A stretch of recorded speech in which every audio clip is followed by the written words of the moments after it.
Oops. Hi, thank you everyone for joining us. We're going to go ahead and get started. And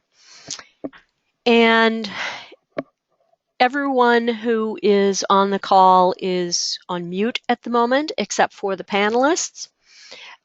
We will be taking questions at the end of the presentation, but you can submit questions at any time during the presentation by typing your question into the chat box at the bottom of the little dashboard. If you don't see the chat box or the question box on your screen, you may need to look in the upper right-hand corner of your screen for the orange arrow, and you can click on that, and the dashboard for the GoToWebinar software will come out, and there should be a chat box where you can type in questions. And again, we'll be taking those questions at the end, but feel free to type them in as they occur to you. We are also recording the webinar, so you will be able to access the information afterwards or pass it on to other people. And we should have the webinar up on our website tomorrow at some point.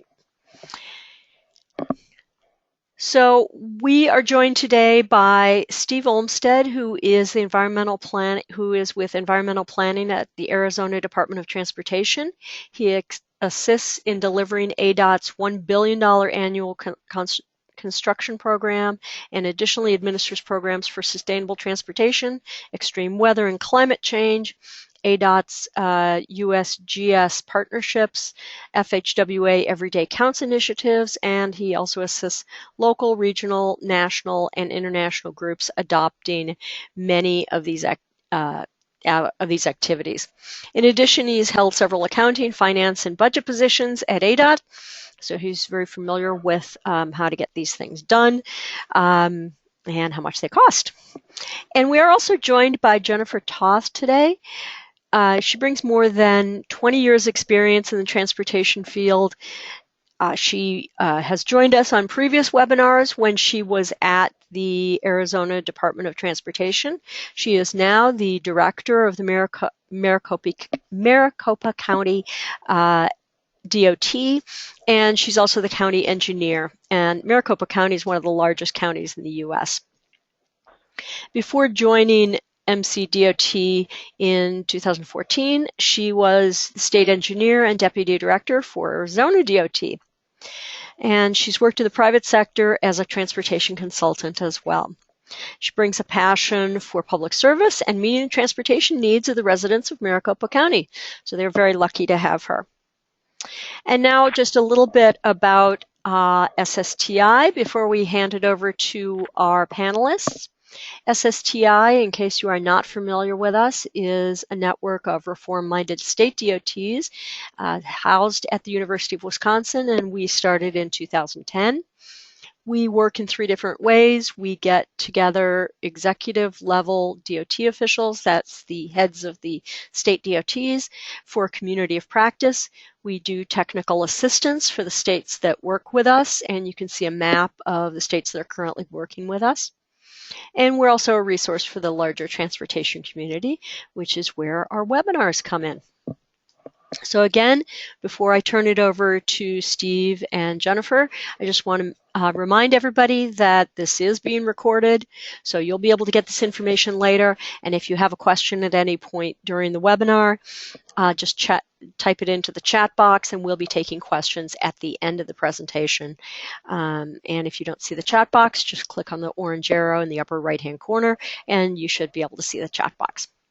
So now I am going to turn over the presentation to Steve, and he is. Thanks, Robbie. Do I have the slides?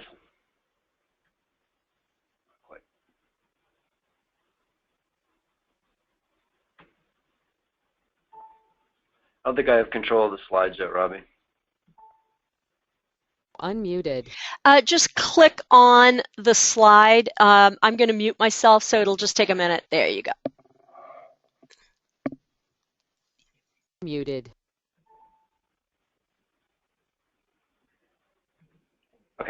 All right, hello everybody. Good afternoon, and thanks for taking the time out of your busy schedule to listen. And also for those of you that support SSTI, we're appreciative. Get involved. They're a great group that does a lot of good work. So I'm going to be kind of presenting the Arizona DOT approach to some of these things, and I'll move through a little bit of the background relatively quickly. I'm under the assumption that those of you can further look at the slides once they're posted if you had some interest in particular pieces, because I want to get to the guidebook itself. So a real quick look at our region and our realities. Obviously, if you look at the bottom two lines, transportation need versus transportation revenue. So we all experience the endless need with limited resources. A big thing is that second line, population percentage growth. Also, the amount of assets that we're adding at ADOT is pretty consistently on the high end for state DOTs because we're still adding lane miles due to that population growth. Kind of looking into the two overarching documents that were developed over the last decade is What Moves You, Arizona, is ADOT's long-range transportation plan, and if you look a little further down into the bolded building, Quality Arizona, is kind of the state's vision. You know, no holds barred. It wasn't rigid or fixed. It was really what could be in its entirety, regardless of cost.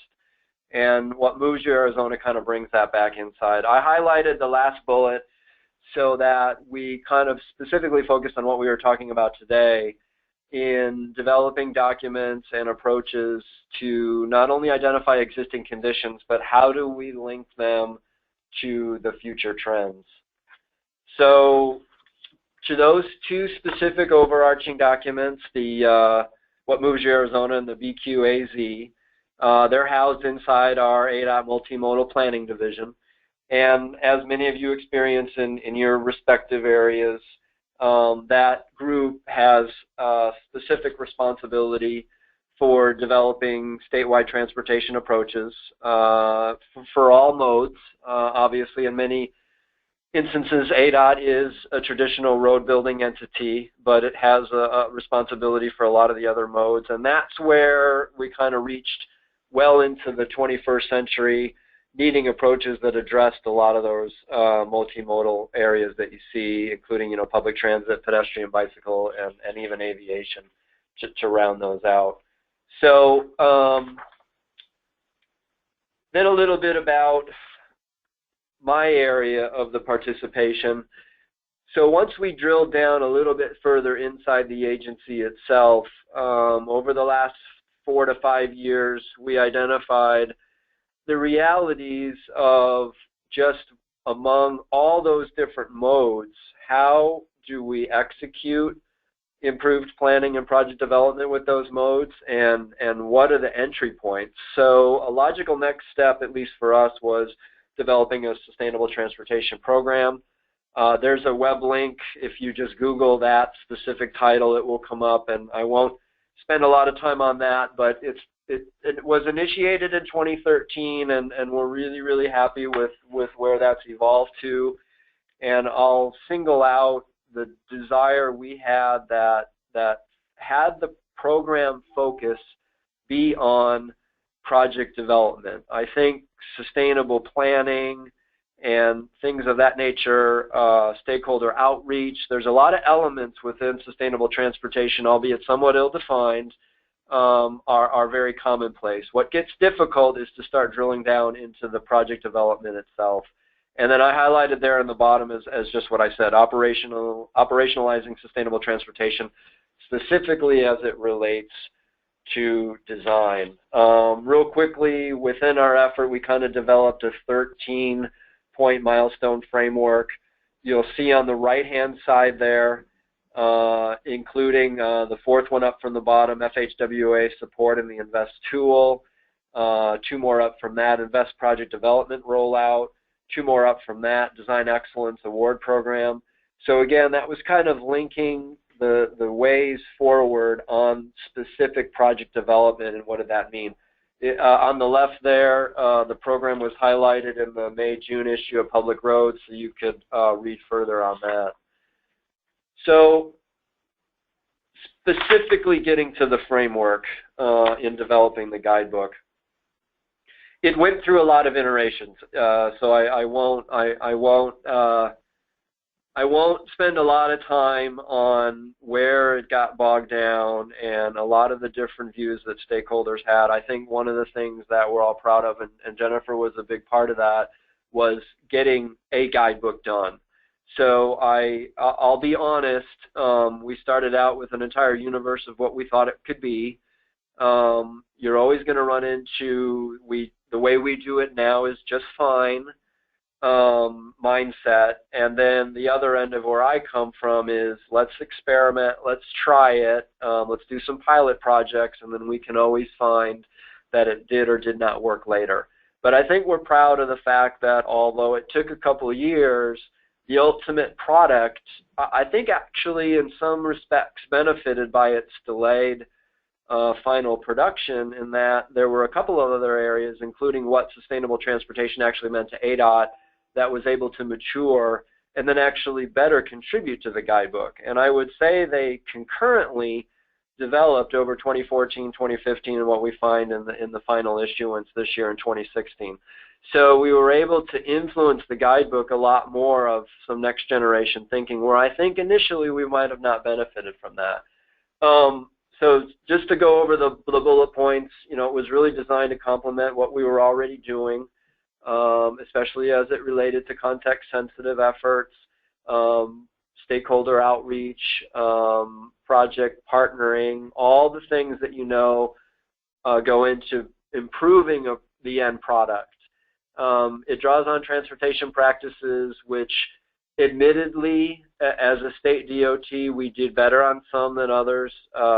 Land use integration for ADOT is huge due to the actual ownership of land throughout the state is very impactful for us. So in order to even build miles of roads or other modes of transport projects, there's a lot of stakeholders involved due to the ownership of the way Arizona is set up.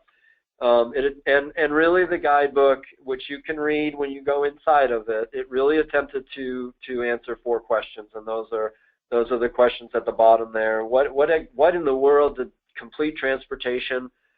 We hear a lot of different, smart, connected, complete.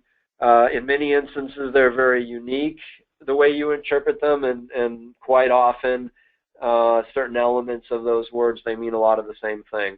So what did it mean for complete to us? Why should Arizona taxpayers invest?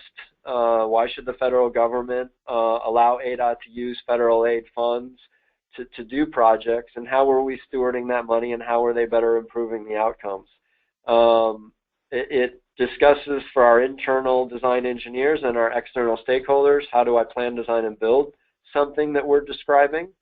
And when should I apply them? Where are the entry points? So I highlighted the third bullet because that's what I'm going to kind of focus on a little bit since we don't have time to go over everything. This was the one I think that was of the biggest interest from a highway design manual standpoint, from changing the traditional mindset of, those are the recommended speeds on those road segments, and the different things in which we're trying to change some of the outcomes of how we did. So again, it's really leveraging what we already did well and identifying avenues, in particular, again, from a design standpoint, on how we layer in these new approaches. So you see the guidebook on the right-hand side, which is available. And these are on the left some examples, a little bit more of Main Street elements where our state route responsibilities travel through more Main Street areas of Arizona. And those are, I think, some of the more common things that you're going to see. Those are the ones you probably already for the last several years have interacted with, especially from a complete street standpoint. So I think what gets a little bit harder is when we start to look at what I'll term much larger, more statewide, heavy civil infrastructure project development. This is a rendering, but it is a rendering of a project that's currently underway in our greater Phoenix metropolitan area. You'll see to the upper left that we have the impacts of the BNSF railroad, and you can see how this light industry, heavy commuter car traveled train interchange has created some real vexing issues for the western side of the city for a long, long time. So implementing kind of future thinking, addressing where pedestrians interact, knowing that, I even saw the other day, I think Federal Highways had and somebody can correct me, but a 2022 or 2023 or 2025 goal of 30% of short trips. The goal is to have that traveled by bicycle or other mode. So I think the reality is the flattening of automobile ownership. There's just a responsibility to start implementing a lot of these design considerations, especially, I would argue, on the more expensive, larger capital programs and projects where you may not commonly have considered a lot of these multimodal elements previously, but due to the length of which their life cycle exists, it's even more important to get some of these things right early on. So especially in Arizona, it's almost the horse before the cart or the cart before the horse. We have had a long history of what we consider outstanding context-sensitive solutions. And for those of you that have visited out here, we kind of run the gamut of two realms. We have probably too much concrete in our urban areas, and then these beautiful vistas in our outer areas of our state. But within those outer areas that cover over, I believe, 1 million residents of our state, that's where we've had a long history of really partnering with those local stakeholders to consider how we integrate the things that are important to them. So in a way, we were able to leverage that. But I think in developing new design avenues, new design elements, I think we had to kind of go backwards. We have to continually be aware that the hard work that we've already developed on context-sensitive solution side of things have to make sure they don't give way to some of these more multimodal elements. And I think merging the two is going to be a continual challenge for us. So let me go right now to what I had mentioned, and that's the guidebook itself, and then focusing more on the design piece. So again, this is context right out of the guidebook, so you'll be able to find these 7 core strategies. But we had the 4 overarching questions that we used to develop the guidebook itself. Then when we actually went to look at how to utilize the guidebook, we kind of settled on these 7 core strategies. I think for everybody out there that's considering developing a compendium of this type of a guidebook, regardless of your setting, where you are in the United States, whether you're more West Coast geographically sensitive to your vistas, whether you're much more heavy into East Coast city urban development, that list is going to change, and we obviously had way more than 7. There were just dozens and dozens we had started with and attempted to identify those that we felt were most usable. So within the guidebook, Chapter 5 itself provides the guidance for kind of forwarding the implementation on the design side of these things. And we wanted to create flexibility, but that flexibility has to remain inside a lot of the AASHTO and federal design guidelines that we know a lot of the designers already were using. Here's how we kind of broke down some of those. Again, I'll reiterate, in our case, it was the land use that drives a lot of our partnering, especially as it relates to those residents that live outside our couple of major urban settings. But we really took a look at what were the best ways to kind of break down, some of these elements. And we wanted to make it kind of land use from an activity center. So activity center for us, what ADOT kind of terms that as is, you know, the active participant in that setting. So we didn't want the design to be driven by what was existing. We wanted the land use to connect to that future active user. So that's kind of the best way I can show how we linked the land use, what's the existing context, but what are those multimodal participants using it for now, but honestly, what might they be using it for over the next 10 or 20 or 30 years as we know the different active modes become a bigger part of the multimodal picture. So within the guidebook, and again, this is just focusing on Chapter 5 on the design, I'll just go over kind of how we broke this down. So if you're a design engineer, you would, I'm sure, have read the complementary planning pages previous before jumping all the way to Chapter 5. But if you did just jump to Chapter 5, it's broken down loosely into 4 realms. And you'll see those listed on the left in gray. That's roadway, pedestrian, intersection, transit. The crosswalk then moving across to your right identifies the most important elements within each of those realms. And I think the easiest thing to identify the right-hand column is that's how ADOT kind of viewed the compendium of complete transportation elements. And I'll reiterate again, for those of you throughout the United States or anybody who's listening internationally, the list could be incredibly different than what we have. So that was kind of the overarching thing that you would turn to in Chapter 5, is that 4-segment realm. If you look on the left-hand side, you'll see each of those realms listed sideways, and I guess everybody would be looking at either gray or green. And that's, again, reiterating travel, pedestrian, intersection, and transit.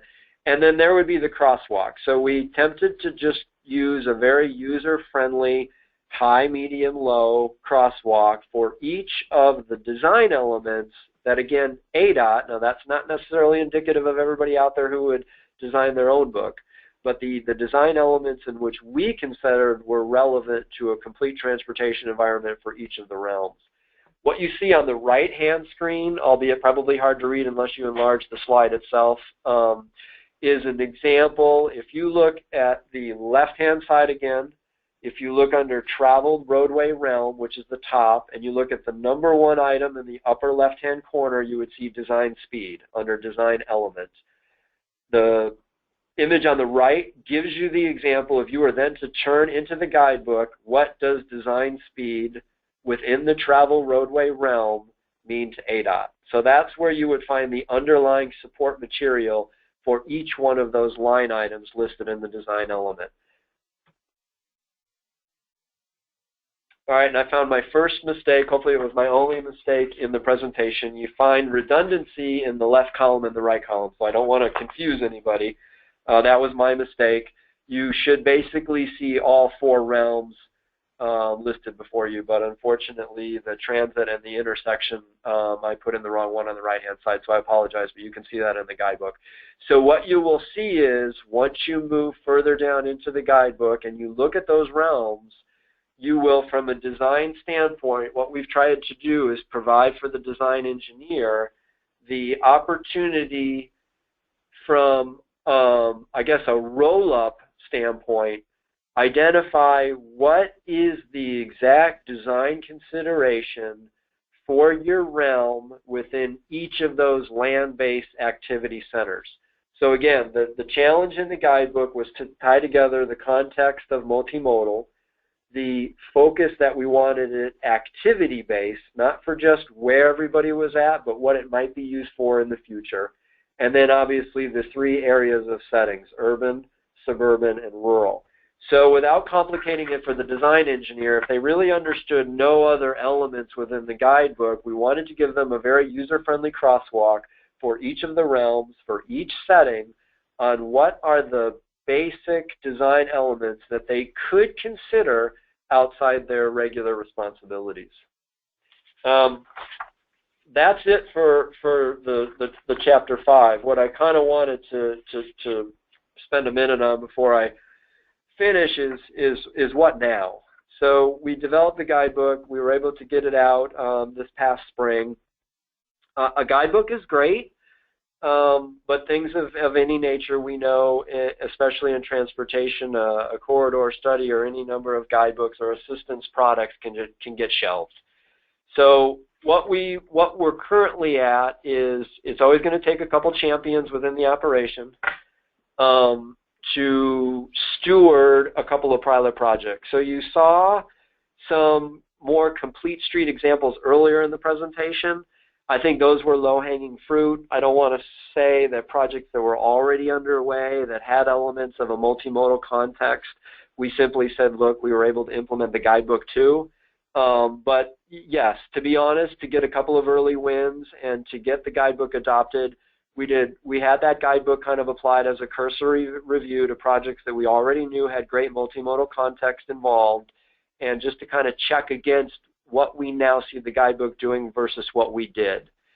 Secondarily to that, we've identified some projects going forward in which we're having the design engineer experiment with the user friendliness of the guidebook, and then 2, actually implementing it from a conversation piece for the design engineer firms. That's about all I have. So before I turn it back over to Robbie, I think I wanted to say one quick thing. We've got an example now from one of ADOT's partners, and really, I think my big interest is how the elements of the guidebook that I kind of just went through are contributing to what they're doing over at Maricopa County DOT. But I think what I've noticed from a distance, and we're actually down, relatively speaking, down the road from each other, is how these design activities are additionally being developed to kind of incorporate, cultural change within an agency.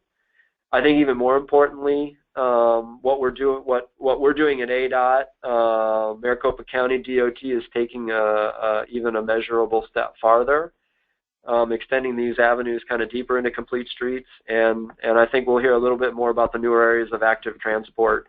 I also want to give Jennifer a lot of credit for influencing kind of what we've done and able to do over at ADOT. We're very appreciative of that. So, Robbie, I think I'll turn the slide. Unmuted. Okay, that was great. Very exciting. And again, we're going to be taking questions at the end. So I'm going to go ahead and let Jennifer continue. And I think she's going to talk about how this has been implemented and how it's been helpful for them at the local level. So Jennifer, I'm going to go ahead and let you take it away. You can just go ahead and click on that slide and you should be able to change the slides. Muted. Okay, great. Thank you.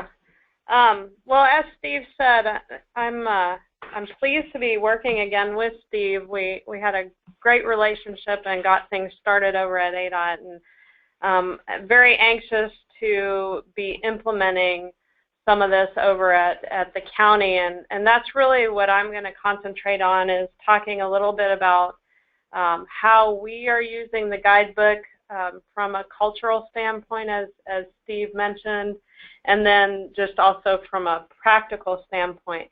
So I want to give you a little context in terms of Maricopa County. We're the 4th most populous county in the United States, about 4 million people. We encompass the Phoenix metro area, which is 24 cities and towns and 5 Native American communities. Our land mass is actually greater than 7 states. It's more than 9,000 square miles. And then what we do is very similar to a state DOT. We plan, design, construct, maintain, and operate roadways within the county's unincorporated areas. So for us, that's about 2,500 miles of roadway, 400 bridges and culvert crossings, 175 signalized intersections. So that just gives you a little background as to Maricopa County. Now, Steve mentioned the 4 questions, and the first one kind of is, well, what is complete transportation. So for McDOT, we define that based on our long-range transportation plan goals.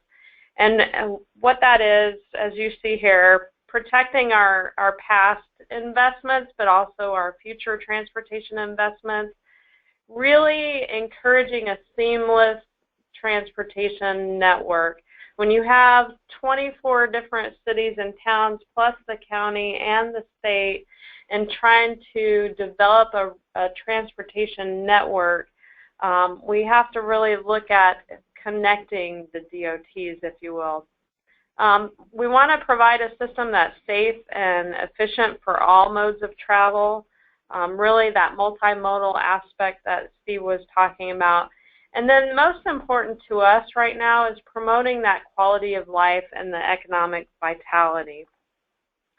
So how did we go about establishing our complete transportation approach? Well, it really started with our long-range transportation plan, our transportation system plan out to the 2035 timeframe, as well as our project rating system, where we use that to decide what projects are going to be implemented into our transportation improvement plan. And then the state of the system, that's our annual review of the system and where we stand in implementing the long-range transportation plan. But what I want to talk about today is we're embarking upon our active transportation plan, which really embodies a lot of the complete transportation system that we're trying to develop. So McDOT's core purpose is to build connections that improve people's lives. So naturally, when we started the active transportation plan, building those connections was really our main focus, and we formalized that focus into the goal for the active transportation plan to connect people of all ages and abilities from one location to another using active modes such as walking, bicycling, and public transit. I will also say we are looking at equine connections as well for our rural areas of Maricopa County, which is something new that we are embarking upon and looking at how do we connect trail systems for that use as well. So we're going to be looking at all the transportation facilities owned and operated by and maintained by McDOT, but we want to see how those facilities interact and connect to the facilities with our partnering agencies and to the state and local levels. So we're looking at those type of connections. So how are we starting this? Well, similar to the strategies the 7 strategies that Steve laid out, the first is understanding the context. So obviously we're taking an inventory of all our facilities, looking at the detection of bicycles at traffic signals, pedestrians at traffic signals. What are those control features on the facilities and the policies and guidelines that affect bicycle, pedestrian, and transit users of those facilities? Obviously, land use is a huge component of this as well as the crash analysis for bicycle and pedestrian use. So then we look at establishing project needs and objectives. Once we've completed that facility inventory, we're going to look at where those gaps exist and also identifying natural and human-made features that create or impact those gaps in McDOT's transportation system, such as in the Phoenix area, we have a lot of dams. You wouldn't think of that in this area, but a lot of those drainage features are big, not I would say impediments, but opportunities that we can use. Our topography is a big natural feature that could play into this gap analysis. And then obviously our parks and green up areas and clear zones and all the ADT features and things that we typically look at. Again, another aspect of the 7 strategies is establishing those partnerships. So a huge component of this is in evaluating our facilities is engaging our stakeholders as well as the public. One of the most successful ways we've engaged the public is online. For our active transportation plan, we're building a website with an interactive map. We use this for our long-range transportation plan and received such great input. We thought it would be a great way for us to engage the community. We'll also be out in the community at select events that draw cyclists, hikers, pedestrians, and providing local cycling, running, hiking, and outdoor retail stores with information about how to provide that input into the active transportation plan. And then at the end, considering a full set of alternatives. You know, that's another one of the 7 strategies that we believe is critical to the success of the active transportation plan. So developing that, identifying the prioritization ranking of those projects, and incorporating those then into our transportation improvement program. But really first off is establishing that overall plan and some of the cultural changes that it's going to embark upon within McDOT. So in summary, you know, where we stand, I think, in addressing those 4 questions, we've defined what is complete transportation for McDOT and why we should invest in it. But I think our next steps really are the how and when. How do we plan, design, and build? I think we have a good handle on the planning part of it. It's the implementation part of it and trying to get those projects. And then the flexibility in the design and being able to use that is a big cultural change for us as well. When I first came over, one of the big things was, well, we don't provide sidewalks or transit pullouts or any of that, and you know, and they kept saying, well, it's because of our funding. And I said, well, we have the same highway user revenue funds that the state did, and if they can use it for that, why can't we use it? So it was really changing that mindset of just answering no for some of those, and really taking a look at what are the connections we are trying to provide for the transportation system. So I really appreciate the opportunity to share some of our opportunities with complete transportation and the guidebook, and really looking forward to taking it to that next level and developing some of those standards. So Robbie, I'll turn it over to you for questions. Unmuted. Okay, well, thank you very much. And I just want to remind all the participants that if you do have questions, type them into the chat box. We'll read them out and have Jennifer and Steve answer them.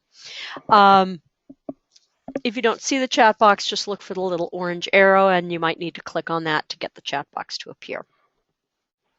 So, you know, in listening to this, I guess I had a couple of questions. Then maybe this will start off the discussion. How much sort of expectation is there for local communities to accommodate all users if either a state facility is going through their jurisdiction or if they're using state funding? So you've got flexibility with this guidebook and you've got some guidance for best practices, but how much influence, I guess, does the state exert in getting these things built in local communities? That's a really good question. Well, I can give you my perspective from being a former DOT. I think the good thing that the guidebook does is I think it gives the DOT that more opportunity to allow that on their facilities. You know, previously without that, the discussion would be the local jurisdiction, we want this, and the state says, well, we want this, and how do you come to an agreement when the design guidelines that are out there say, no, it's this type of facility, but yet the local jurisdiction wants something else to be included. And I think the DOT has moved a tremendous amount in terms of becoming more multimodal and incorporating the needs of the communities. Yeah, I think I'll reiterate what Jennifer said. The way we have a local public agency group inside ADOT, so obviously the laundry list of requests that they would like to see on the project, especially when it's a project initiated by the local entity but has federal funding, they're going to have a lot more leverage, and that's going to go a long way. But I think we've just moved to a point in 2016 where there's just a general social and community realization that for even those that are planning and designing the projects themselves, may actually be bike riders, they may actually be walkers, they may actually be transit users. So I think the sheer weight and reality of where society has moved to topically on these things has been a big help. Organically, it's a lot harder to develop those things inside the DOT, but I think we just benefit from the realities of what society wants. So you're not finding that local communities are saying, well, we don't want sidewalks or bike facilities, and you don't, you're not in the position of saying, well, this is sort of an expectation that you're going to build this. No, it's actually quite the opposite. I think we've always had to guard against, I don't want to just pick on ADOT, but the environment that we had that you would not see those elements considered early enough in design, and quite honestly, scoping or pre-scoping. I think there's a logical expectation that if a line item appears inside the 5-year capital program, that the related introductory scoping elements have already identified that. So I think it's been the onus is on the state DOT to incorporate, even if we're talking about local communities, they may want to start exploring LED lighting. There's some initial feedback that the blue light is a bit bothersome, and the public may be interested more in some of the other LED hues. So I think it's quite the opposite. I think we've had to make sure that the state DOT took responsibilities for the things that the communities have long wanted. And I'll even go one step further with a lot of these activities that you've heard examples on today. I think it's the responsibility of the DOT and the local DOTs to identify options that possibly from a cost standpoint or from a livability standpoint the community may not know exists from a technology standpoint or a project element standpoint. Well, that's great. I'm glad to hear there's support at the local level for these multimodal design elements. Mary, I think you've been reading the questions that have been typed in, and she's going to go ahead and shoot some of those at you. Yeah, although I'm going to be nicer than that, no shooting. I've got a couple questions. I'm tempted to combine them, but I'll ask them one after the other. I think they might be able to be answered efficiently at the same time. Was the guidebook meant to overlap in specific ways with the design manual? And then also, sort of as a related design question, does the guidebook incorporate the concept of target speed, and how does that affect engineering decisions? Yeah, no, in a perfect world, before we developed it, and I don't want to take, some huge responsibility. There was just so many people involved in this document, especially long before I even really got involved in the implementation, finalization of it, the people that kind of set out the initial framework for it. So sure, we would love it to be of equal weight in the design process. But it's not. So it sits there as a complementary design consideration reference tool. adoption of it is going to get, again, it's going to take some champions. It's going to take some homegrown efforts to actually show up at the project meeting.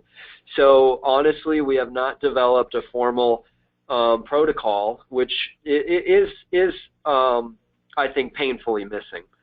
So where the design team gets together, and by the very first meeting, it's on the checklist for design consideration or in the scoping. So we are setting out to remedy that, so it actually appears on the checklist of responsibilities for the design teams. From a design speed standpoint, yeah, that's going to be a tough nut to crack. I think any honest traffic design engineer, or where we're trying to solve, geometric curves in the roadway or high turning radius areas within the roadway, are there some alternative approaches to mitigate some of these instances? So I don't think it's really meant to replace. I think we have at least the initial hopeful goal that, in particular, to answer the question for design speed, is did the other opportunities to change or consider design speed alternatives, at least was it considered? So I think that'll be our first step, and that'll be our first success. All right. I'm going to continue to ask another question that is directed specifically to you, Steve, but I think anybody could jump in. Could you explain how is the interaction between the guidebook and performance measurements? Or is there a connection between the guidebook? Sure. I completely understand the related association of the two. I think the performance measures topic is a massive, still yet to be identified element within the Federal Aid Highway Program and how state DOTs respond to that. So we have internal goals and measures that we want to achieve. So we have not linked the two documents to date. Mostly, I think that would be an absolutely fantastic goal. And I honestly have not thought a lot about that, so I appreciate somebody bringing that question forward.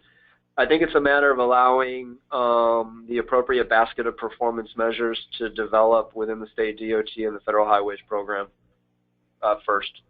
Okay, yeah, that makes sense. There's been a lot of conversations and notices of proposed rulemakings out recently, and it seems like it's performance measures are being developed, but agencies are having to make a good effort to put to nail down what they want to be measuring.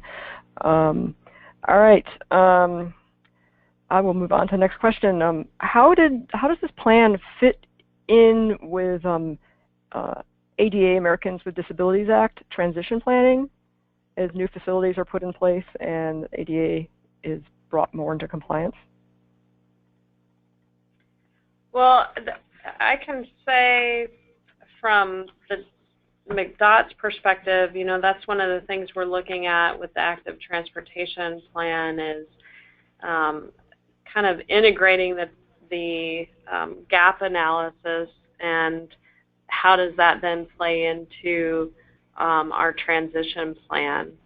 I think the guidebook itself gives you that flexibility and helps identify that we need to make those connections for all people and all users of the system. Yeah, I think I'll add to that. I think sometimes I'll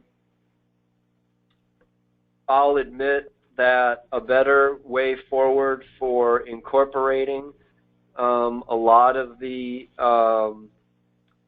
changes that need to happen when you've got project development that has ADA concerns. I think the way the entire system, the federal aid program, and the way state DOTs do projects, it tends to be where the ADA elements or just other design flaws, or just admittedly things that maybe need just correction from their original build, only really get prioritized as we reach that segment for construction. I'm we do explore all kinds of ways, and how do you originate, you could almost say, active transport need. I don't know. I'm sure there's state DOTs that are out there that are doing that. That's going to be examples, I think, that are better piloted at the local and regional level. But I would absolutely agree that a way to prioritize just active transport projects within a capital program would be welcome. All right. We have a couple more questions and a few more minutes left, so I think we can probably get through them. I have a question about considerations in the guidebook about electric vehicle charging station infrastructure. And we know that part of what's hampering the adoption of electric or zero emissions vehicles is lack of charging infrastructure. Has that been thought about at all?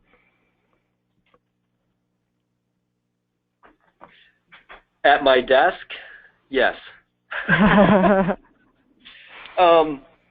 You know, Federal Highways came out, in fact, it was actually US DOT overall for all modes, came out with recent, you know, clean energy, alternative fuel corridors, or whatever I apologize if the acronym isn't quite right. So in a perfect world, a place like Arizona, if we were adding new segments of roadway, say for our I-11 corridor, would we absolutely, if the director of ADOT was sitting here, would I encourage him to add alternative fuel or hydrogen fueling stations or any number of things commensurate with where these types of new corridors or lane miles might be built? I think he's absolutely aware of that, and I think would consider that.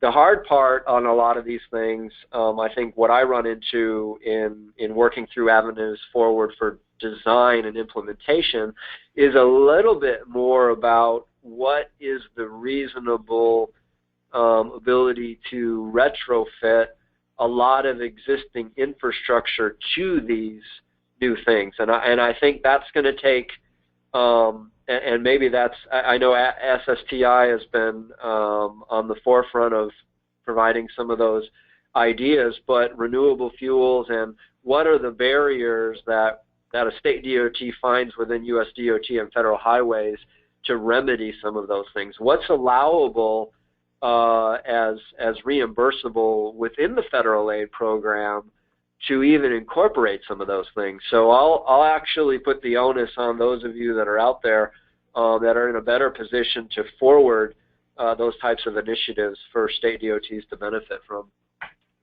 Yeah, it's a difficult one because I think you know, the gas stations and service stations that we have out there right now are private entities, and so getting that coordination and the funding packages in place could be complicated. We have one more question and not much more time. I'm going to throw it out there. Do you have any examples where active transportation elements were successfully introduced into a project at a later stage in the project? For example, one that originally failed to consider active transportation, and what was the process? What did it look like for the organizations? I think this is addressed both to ADOT and Maricopa County. Well, what does it look like? It's messy when it goes up the end. But definitely, I think there have been those projects where there's a recognition that, whoops, we need to take a step back and reevaluate what we're doing here. And what does that look like? It's usually a delay to the project. Can we get all the stakeholders to agree to what that end product is really the benefit to it? And it can be done. It's just a little more complicated. Okay. I can add in, I'll concur with that. It's not pretty. The biggest thing, and I'll give an example of our tribal partners for the state DOT. We've got a lot of them in the state, 22 recognized tribes, and a lot more folks that participate on the periphery. So one of the exact examples is pedestrian bridges across very incised, large ravines when we're doing a bridge project. So we have some that either the bridge itself needs to be retrofitted with a walkable area, or we've got some that have conversions where we might be able to take the old bridge, use it to change to a pedestrian or active transport mode, or actually just add a separate structure to provide that. Our biggest problem is cost, and you collide with two things. If you stop to consider adding that type of an element, one, you're trying to benefit from constructability. If you've got a contractor out there, you're going to save a lot of money on the back end getting these things done at the same time, economies of scale. But the biggest problem is the local entity may have an entire separate funding source in which their participation in it might take much longer through their local government avenues in order to incorporate to have these things very timely. I can give you example after example of where ADOT has improved measurably on trying to combine a lot of projects. But I will say they have in many instances broken down simply because of the way in which the fiscal year they need to be funded and the planning process working concurrently, and then the idea of them being able to be constructed concurrently. So I think there's an administrative labyrinth that is very hard to overcome, but we are cognizant of trying to do it. Okay. Well, thank you both very much for taking the time to talk to us about this new guide. I think there's been a lot of interest in it, and I know that other states are looking at doing similar types of things. So I think this will be very useful for people at all levels. And I do want to remind people that the webinar recording will be up on the SSTI website tomorrow. So if you missed anything, if you joined in late, you can get some of that information by listening to it off of our website. And if you'd like to know about future webinars, you can subscribe to our newsletter, and you can follow us on Twitter. You can find out everything about SSTI on our website, ssti.us, and there is our Twitter handle as well. So thank you, everyone, for joining us today, and thank you, Stephen and Jennifer, for providing us with great information. Thanks. Our pleasure. Thank you. Bye-bye.